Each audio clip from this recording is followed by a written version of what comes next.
Welcome to మన Bheemili news. ముందుగా బులెటిన్లో హెడ్లైన్స్. అవినీతి చేయడంలో తనను మించిన వారు లేరని జగన్మోహన్ రెడ్డి మరోసారి నిరూపించారు. ఏపీలో కూటమి ప్రభుత్వ నేతల్లో ప్రజల పట్ల బాధ్యత లేదు. తన భర్త రవికిరణపై కూటమి ప్రభుత్వం అక్రమ కేసులు పెడుతుంది. మాజీ సీఎం జగన్పై టీడీపీ నేత ఆనం పంచులు. మహిళలపై హింసకు పాల్పడితే చర్యలు. నరసన్నపేట ఎమ్మెల్యే. చట్టం గ్రామాన్ని పర్యటించిన టీడీపీ నాయకులు. రామ్ గోపాల్ వర్మ తన కేసుకు సంబంధించి తాజాగా ఓ వీడియో విడుదల. అవినీతి చేయడంలో తనను మించిన వారు లేరని జగన్మోహన్ రెడ్డి మరోసారి నిరూపించారని AP state aquaculture development authority chairman Anam Venkataramana Reddy అన్నారు. ఈ మేరకు ఆయన మీడియాతో మాట్లాడారు. జగన్మోహన్ రెడ్డి మీద, అదానీ మీద జగన్మోహన్ రెడ్డి స్పెసిఫిక్గా మెన్షన్ చేస్తూ అమెరికన్ కోర్ట్స్లో securities and exchange commission New York regional office 100 Pearl suite New York, securities exchange commission versus Gautam Adani US కోర్టులో ఫైల్ చేసిన, కోర్టులో వేసిన draft copy, initial draft copy ఈరోజు మీ ముందరకు తీసుకొని వస్తున్నాం. ఈ డ్రాఫ్ట్ కాపీలో చాలా క్లియర్గా, చాలా స్పష్టంగా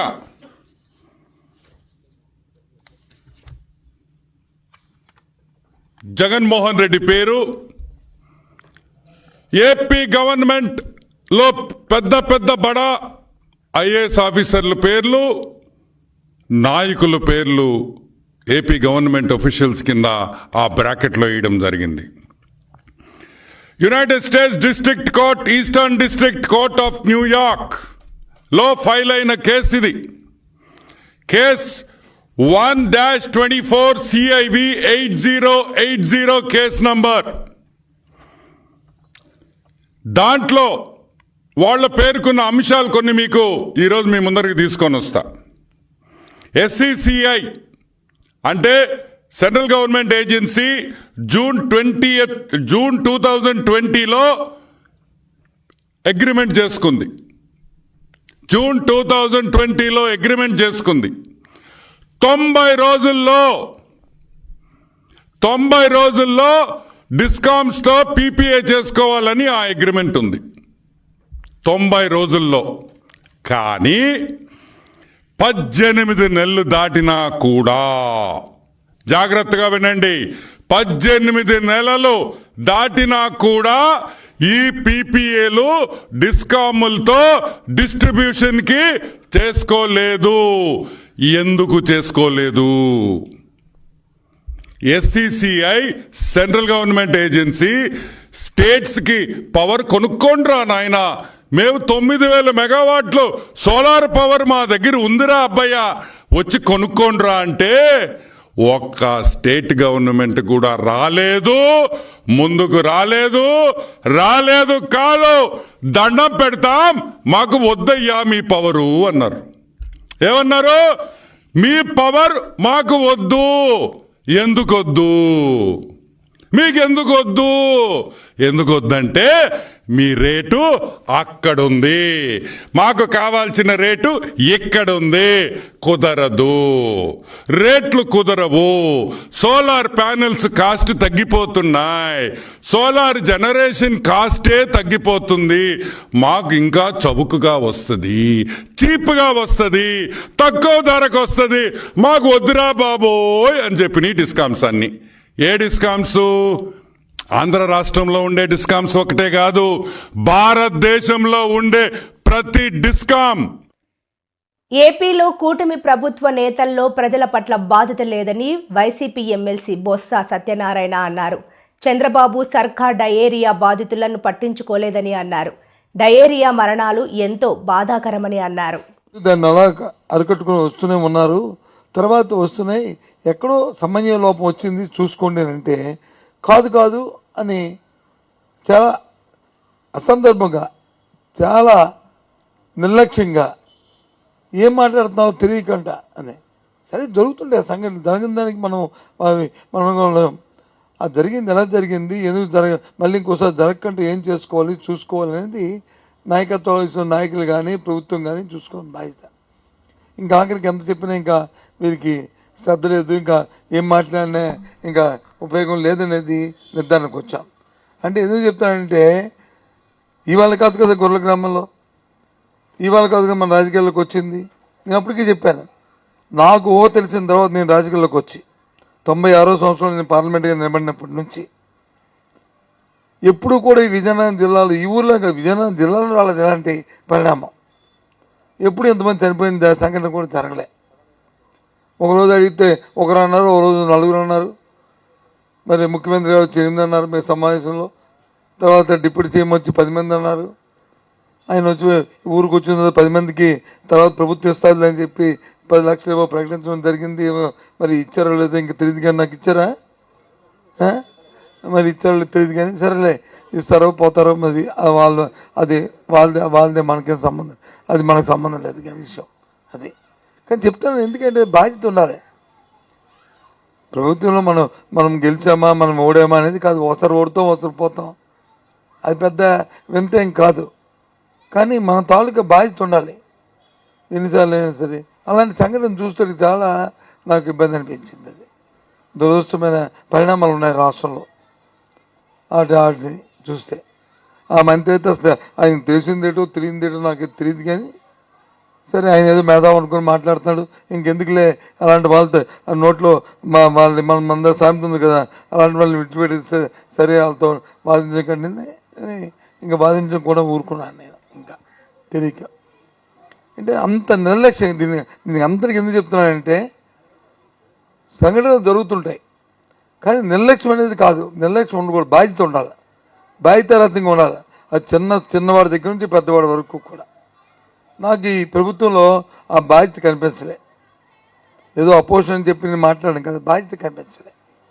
సరే దురదృష్టం, రాబోయే కాలం ఇంక మొన్న ఎన్నికలయ్యాయి కాబట్టి ఇంకా 4 సంవత్సరాలకు టైం ఉంది కాబట్టి కొన్ని ఈ 4 సంవత్సరాల బాధ్యత తెలుసుకోవాలని నా కోరిక, తెలుసుకోవాలని నా తాలూకా డిమాండ్ కూడా. ఎందుకంటే బాధ్యతగా ఉండాలి, ఏ వ్యక్తి జరిగినా సరే. బాధ్యత లేకపోతే చాలా కష్టం. ఇవాళ మరి మీ అంటే మా నాయకుడికి మరి జగన్మోహన్ చెప్పాం. ఆయన వెంటనే చెప్పిన వెంటనే నేను అసలు ఇక్కడే లేను, నేను ఎక్కడో బయట ఉన్నాను, నేను వస్తాను ఊరికి వెళ్తాను, ఓ 2 రోజులు ఆగకూడదా, నేను వస్తాను.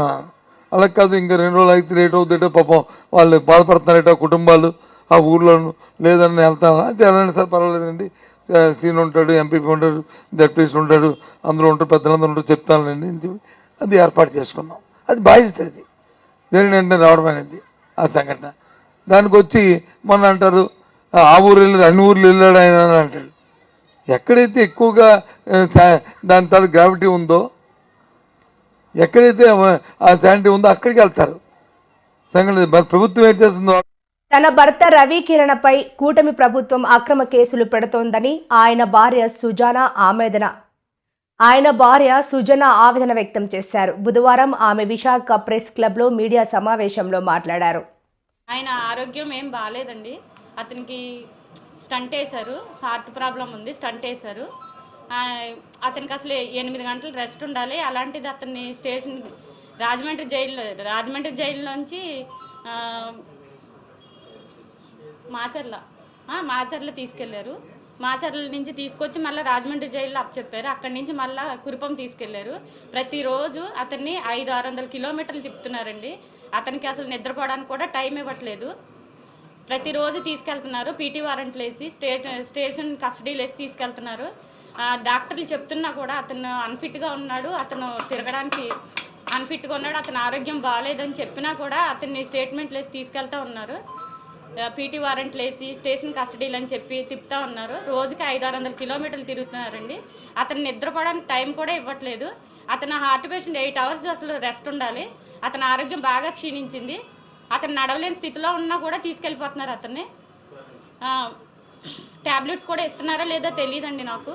అతను వెళ్తుంటే, మేము జైలుకి వెళ్తుంటే ఎంట్రీ పెట్టుకుంటుంటే అసలు అతను లేడనే చెప్తున్నారు, మాకు ఎంట్రీ క్యాన్సిల్ అయిపోతుంది.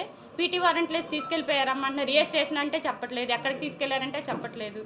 చాలా ఇబ్బంది పెడుతున్నారండి నన్ను, నా పిల్లల్ని, నా కుటుంబాన్ని అంతా చాలా ఇబ్బంది పెడుతున్నారు. అతను ఎక్కడ ఉంటున్నాడో తెలియట్లేదు, ఏం చేస్తున్నారో తెలియట్లేదు. ప్రతిరోజు ఇలా తిప్పుతున్నారు. అతని ఆరోగ్యం క్షీణించి అతనికి ఏదైనా అంటే ఎవరిదండి రెస్పాన్సిబిలిటీ? నాకు డాక్టర్ రిపోర్టు అన్ని రిపోర్ట్స్ ఉన్నాయండి. నేను మళ్ళీ సబ్మిట్ చేస్తాను, మీ అందరికీ చూపిస్తాను. ఇప్పుడైతే నేను తీసుకురాలేదు.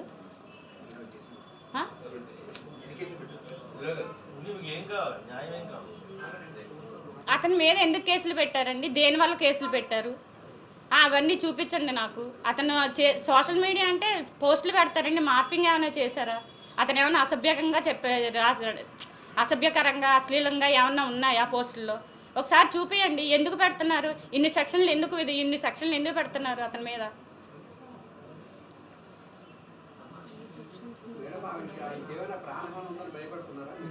ఏమండి తీసుకెళ్తున్నారు, ఇప్పుడు పొద్దున్న తీసుకెళ్తున్నారు, రాత్రి ఏ టైంకి ఇస్తున్నారో తెలియట్లేదు. ఇంటి దగ్గర నుంచి అరెస్ట్ చేస్తుంటే నేను ఫాలో అవుతున్నాను, అందుకని నన్ను కట్ చేశారు. జైల్లో పెడుతున్నారు. జైల్లో అయినా ఉంచుతున్నారా?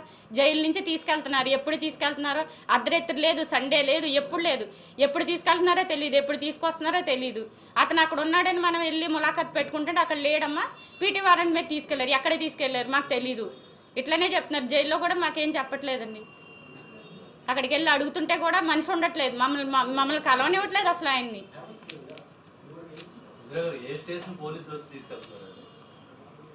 ఏ స్టేషన్ అని లేదండి. ఇప్పుడు అక్కడ అసలు కొత్త కేసులు అన్నీ దేని మీద పెడుతున్నారో తెలియట్లేదు, ఎవరు పెడుతున్నారో తెలియట్లేదు, ఏ కేసో తెలియట్లేదు, కేసు నెంబర్ తెలియట్లేదు. లాయర్లు వెళ్ళి అడిగినా, మేము వెళ్ళి అడిగినా అంతా మేము ఇవ్వము, సీక్రెట్, మమ్మల్ని ఇబ్బంది పెట్టద్దు. పోలీసుల నుంచి ఇదే సమాధానం.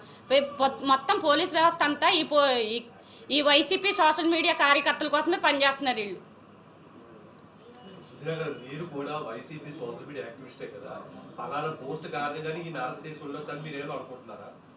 జగన్ రెడ్డి ఇక్కడ సిబిఐ కేసుల్లాగా 10 ఏళ్ళు 20 ఏళ్ళు సాగుతాయి అనుకుంటున్నావా ఏమో? అమెరికా కోర్టులు ఏడాదిలోపే తేల్చేస్తాయి. అమెరికా జైల్లో బ్రెడ్ జామ్ మాత్రమే పెడతారు. ఇంటి నుంచి చేపల పులుసు, మటన్ బిర్యానీ తెచ్చుకునే వీలు లేదు అని టీడీపీ నేత అన్నారు. ఇచ్చేస్తాడు. అమెరికాలో అట్ట ఉండదు. ఒక జ్యూరీ ఉంటుంది. ప్రజల్లో నుంచి ఒక 20-30 మందిని ఎంచుకొని ఆ 20-30 మంది అంటే ఆ జ్యూరీ వాళ్ళు చెప్తారు ఇతను తప్పుడు చేశాడా లేదా అని. కాబట్టి తప్పించుకోలేవు అని కూడా నేను మనవి చేస్తా ఉన్నా. This is a trial by the jury. It is trial by jury, not by an independent court. It's a jury trial in US. కరెక్ట్గా సంవత్సరం లోపల జడ్జిమెంట్ వచ్చేస్తుంది. రెడ్డి గారు, మీరు ఎవరెవరు ఇన్వాల్వ్ అయి ఉండారో దీంట్లో అందరు ఇంగ్లీష్ బాగా నేర్చుకోండి. అమెరికా జైల్లో బ్రెడ్ ముక్కలే పెడతారు. మీరు అన్నం తినడం ఆపేయండి. జగన్మోహన్ రెడ్డి, బ్రెడ్ తినడం నేర్చుకో. బ్రెడ్ జామే ఇస్తారు. ఇక్కడ మన జైలులు కాదు నాయన. భారతక్క క్యారియర్లో చేపల పులుసు, మటన్ కర్రీ, బిర్యానీ తెచ్చేదానికి అవన్నీ అమెరికా జైల్లో ఒప్పుకోరు. కాబట్టి ఇప్పటి నుంచే తయారు కావాలి అని కూడా మనవి చేస్తా ఉన్నాం. సరే, ఈ పీపీఏ గురించి ఆల్రెడీ చాలాసార్లు చాలామంది మాట్లాడున్నారు, పేపర్లో వచ్చింది. సో కొత్తగా నేను దీంట్లో యాడ్ చేసేది ఏం లేదు కానీ, so will go to more interesting subjects. Okay, సరే, మా భారతక్క పేపర్ సాక్షి భారతి పేపర్. చంద్రబాబు నాయుడు 4 రూపాయలకు కొనేశాడు. చంద్రబాబు 4 రూపాయలకు కొనేశాడు. చంద్రబాబు 4 రూపాయలకు కొనేశాడు. చంద్రబాబు 4 ఒకే పాట. 4 రూపాయల 43 పైసలు. ఇప్పుడు నేను అడుగుతున్నా,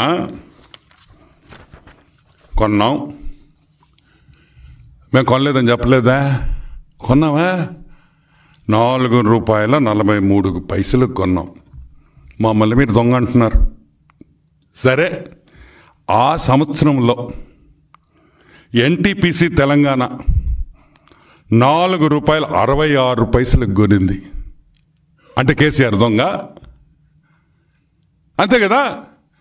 చంద్రబాబు నాయుడు 4 రూపాయల 43 పైసలకు కొని అదే ఎన్టీపీసీ సోలార్ పార్క్ ఇదో ఎన్టీపీసీ తెలంగాణలో అగ్రిమెంట్ అయితే అప్పటికి వాళ్ళు కూడా దొంగలే కదా. సరే, అది పక్కన పెడతాం. రాజస్థాన్ ₹4.34. అంటే ఏంది? దీని అర్థం ఏంది? ఈ స్టేట్స్లో కాదు, ఒక ఆంధ్రానే కాదు, ఆ రోజు భారతదేశంలో ఉండిన రేట్ అది. భారతదేశంలో ఉండిన రేటు ఆ రోజు ₹4.43 నుంచి ₹4.67 వరకు వేరియేషన్ ఉండింది. ఆ రేటే చంద్రబాబు నాయుడు కొన్నారు. అనంతపూర్ సోలార్ పార్క్ కి చేసిన పీపీఐలో మహిళలపై హింసకు పాల్పడితే చర్యలు. నరసన్నపేట శాసనసభ్యులు బగ్గు రమణమూర్తి. శ్రీకాకుళం జిల్లా నరసన్నపేట నియోజకవర్గం పోలాకి మండలం మహిళలపై హింసకు పాల్పడితే చర్యలు తీసుకుంటామని నరసన్నపేట శాసనసభ్యులు బగ్గు రమణమూర్తి అన్నారు.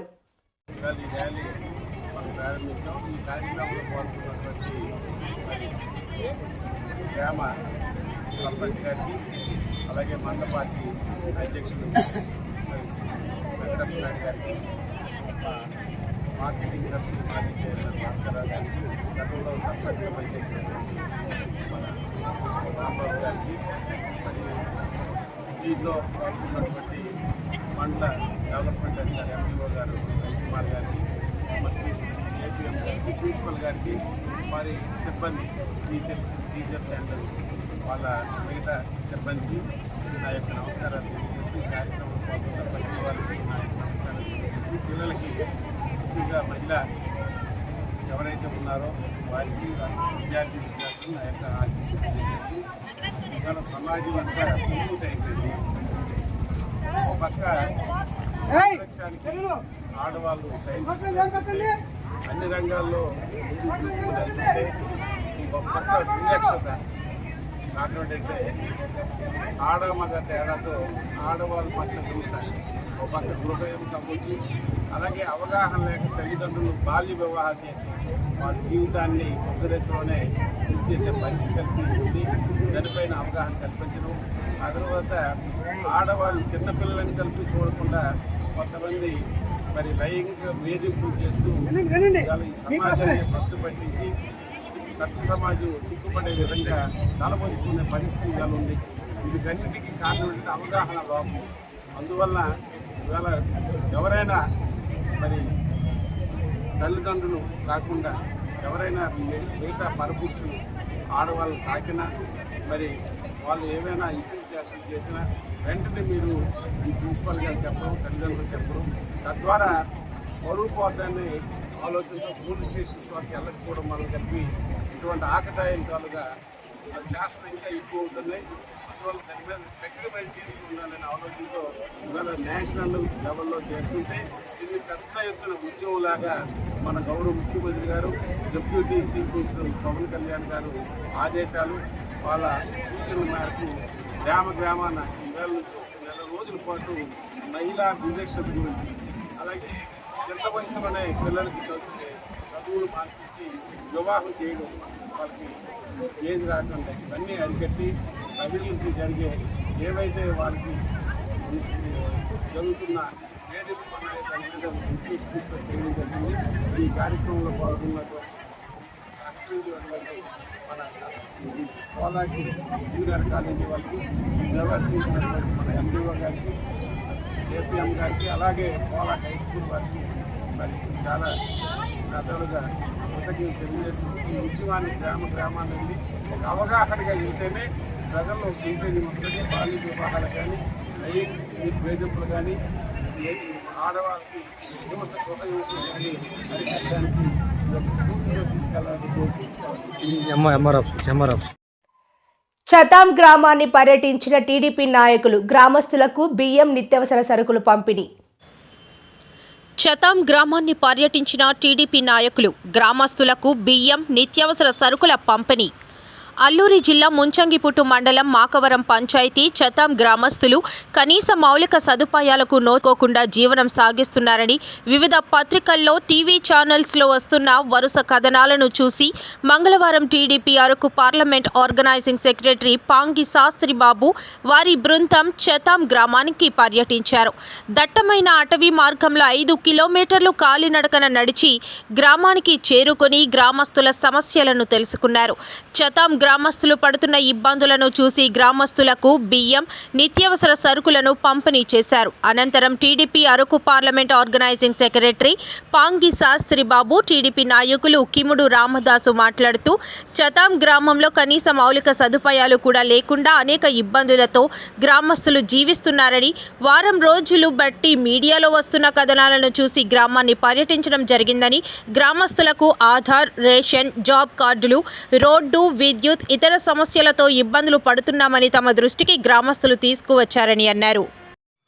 మిత్రులారా, అందరికీ నమస్కారం.